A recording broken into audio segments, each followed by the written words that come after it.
I operated on a dying child with an unknown contagious disease. I think I just started a deadly pandemic. I've worked as a trauma surgeon for 9 years, and nothing has ever prepared me for what happened last week. It began with a 13-year-old boy, Michael, who arrived at our hospital after a horrendous car accident. Most of his blood was gone. His survival odds were basically zero, yet somehow he was still conscious. He looked at me through delirious eyes. "Will I live?" he asked. I lied, said we'd fix him up, but once we got him into the OR, it was clear he was too far gone. After half an hour of frantic work, his heart stopped. Dr. Peters, my senior colleague, declared time of death. I set about the routine of cleaning the body, preparing it for the morgue. But as I injected the first dose of preservative fluid, Michael's body jerked violently. I reared back in shock. Then he gasped. His eyes shot open, and he released a raw, harrowing shriek that reverberated through the operating room. In 10 years of medicine, I'd never seen anything remotely like that. I called for help. Nurses and doctors crowded around. Jaws dropped in horror. The boy's heart wasn't beating, yet he was screaming, thrashing feebly on the table. The anesthesiologist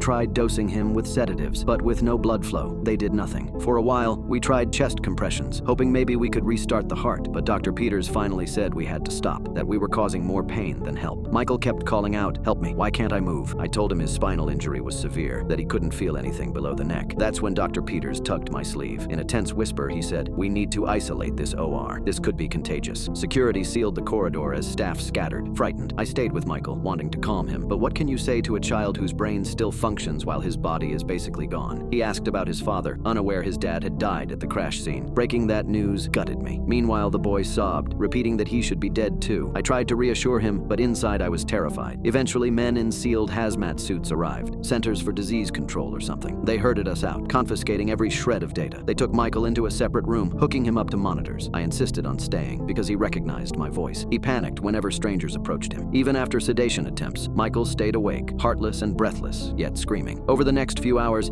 his body began showing decomposition signs. Flesh darkened, eyes collapsed, but he remained conscious, moaning for help. By dawn, he couldn't produce sounds anymore. Something told me his mind was still active, trapped. One official pulled me aside, told me it wasn't something new, a rare disease that stops you from truly dying. They injected me with some shot, claiming it would keep me from spreading it. But if I die, I'll face Michael's fate, rotting while still aware. They left with the boy. No official records, no explanation. Later, I tried contacting a friend at the CDC. He claimed no such case existed, so I turned in my resignation at the hospital, too haunted to continue. It's been 3 weeks. I can't forget Michael's final cries, or how he remained alive in that decaying husk. The morning after, I found a card in my mailbox with no return address, reading only, "Tell no one, or you'll end up like him." I can't shake the dread that they're covering up something big, maybe a deadly contagion, maybe something worse, I don't know. All I know is that I witnessed a fate far more terrifying than death, and I'm terrified it's only the beginning.